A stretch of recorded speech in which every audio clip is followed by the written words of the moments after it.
Hey gents, Amber still here. This is a game obviously with myself, Reger, and Ramagar. It's a tier 7 match, so we were quite happy about that, and also there are no CVs in this game, which we were also very happy about. Me in particular, because I committed to trying to post up some mid-tier games and to comment on them and then get them posted up on our YouTube page for those who are unfamiliar. And I've kind of been starting with DDs. I think I got a Hatsuharu game posted up a couple days ago and just kind of shared some thoughts about that. And I think actually right now I'm uploading a Shinonome battle, which is another tier 6 IJN torpedo destroyer. It's a premium that you win through one of the campaign missions, but it's still very similar and the playstyle is the same. So between those two, it covers a lot of the basics of just kind of the thought process and how I go about trying to make use of those ships. Gadjah Mada is a ship I really like. Obviously, I bought a perma camo for it. This is, of course, before the CV rework, which has really changed things a lot. It doesn't have a whole lot of AA, which not too many destroyers do. But in addition to that, because it is a Pan-Asian destroyer, the torpedoes cannot do damage to enemy DDs, which makes it a little bit more challenging for cap contesting and such. But no radar in this match on the enemy team, and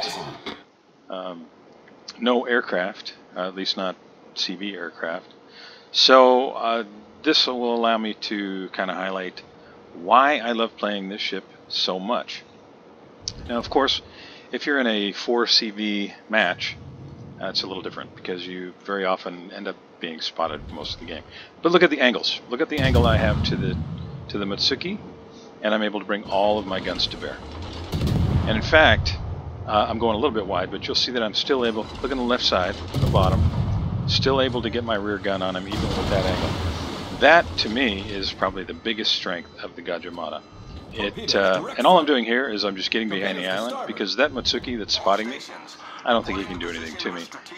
All these guys over here can, so I'm just using the island as a shield. Now that I've gone dark, I'm going to push out. I see T-22 is also pushing out, and I'm just going to try and make use of these guns. The torpedoes, pardon me, the torpedoes are actually pretty decent, but they've only got 8 kilometers range, which at tier 7 can be pretty crippling, especially if you've got enemy radar boats to contend with.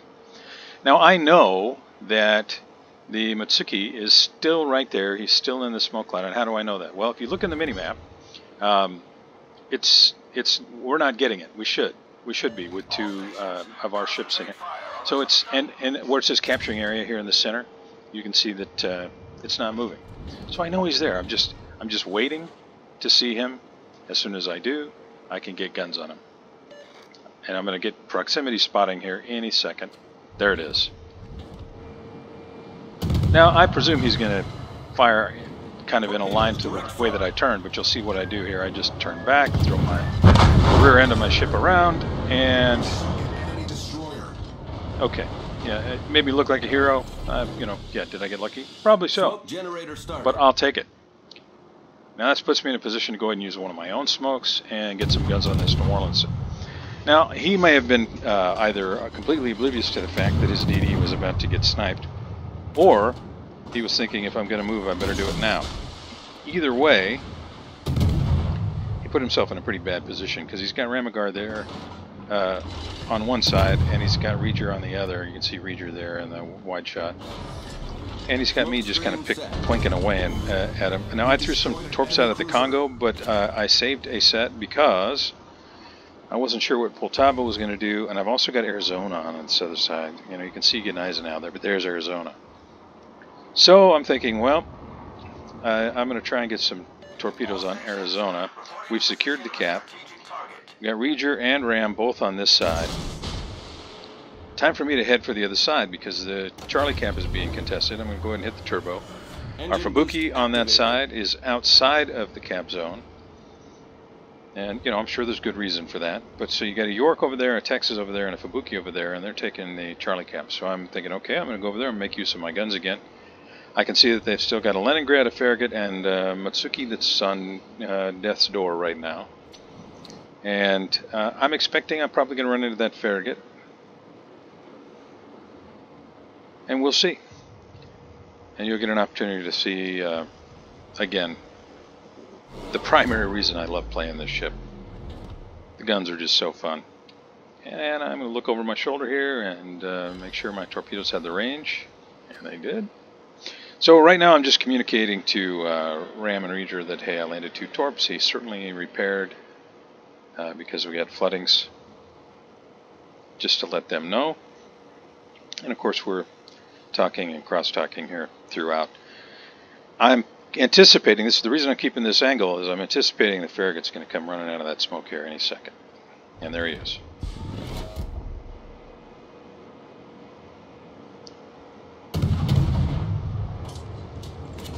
And I've got Gadjah now right there on my shoulder, so I've got to smoke up. Smoke generator started.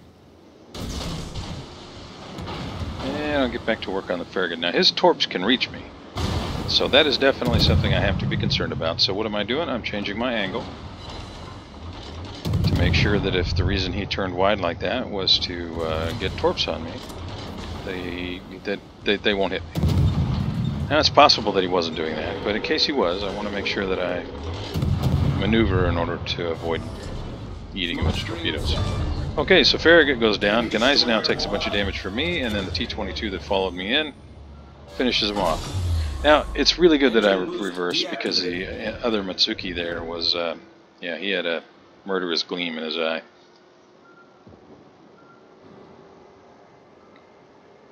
Now, you'll notice here, these shells are pretty floaty. Next time I fire, we'll count and see how many seconds it is.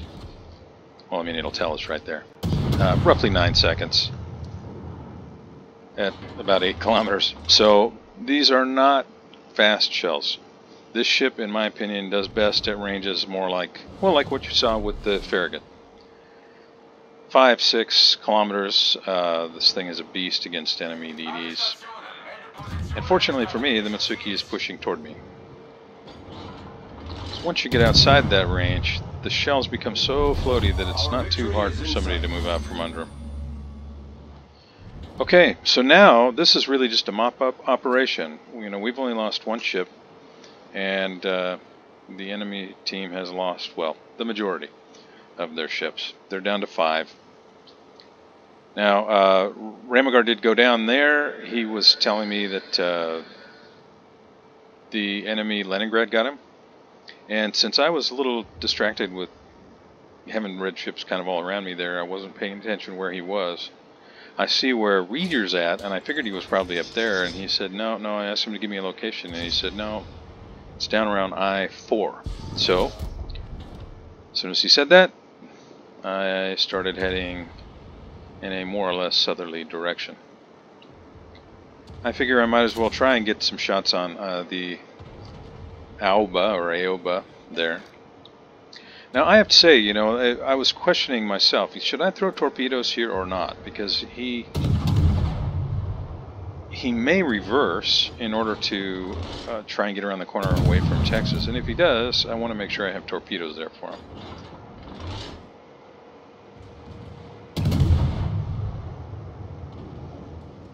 Turns out that he reversed a little bit more, and that's why I threw the torpedoes out. But ultimately, he avoided all my torpedoes and all of a couple of other DD's torpedoes. But he, as you will see, he ended up getting a shellacking here before it was all over. Not from me, much as I would like to take credit.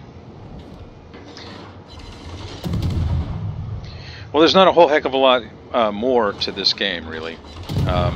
It was just it was a fun game as far as these lopsided blowouts go, and it really gave me an opportunity to kind of display why I like the Gadjah Mada. Now, one thing about the Pan-Asian line is that you can love the Gadjah Mada and really not like the next one at all, because each of these is patterned after a regular tech tree ship of another nation. I'm just trying to start fires here. You know, I'm not detected and everybody else is out of range. Got the island to hide behind, so why not? Gadjah Mada is patterned after the Royal Navy destroyer of the same tier. The Tier 8 is patterned after the Benson, the Tier 8 American tech tree destroyer. So they all are different types, and they all require slightly different play styles. But this is one that I think is very fun, if for no other reason than that it is a little bit different than some of the other destroyers that I like to play. Anyway, I'm going to go ahead and sign off here. Thanks very much for watching. I really appreciate it, and I will see you next time.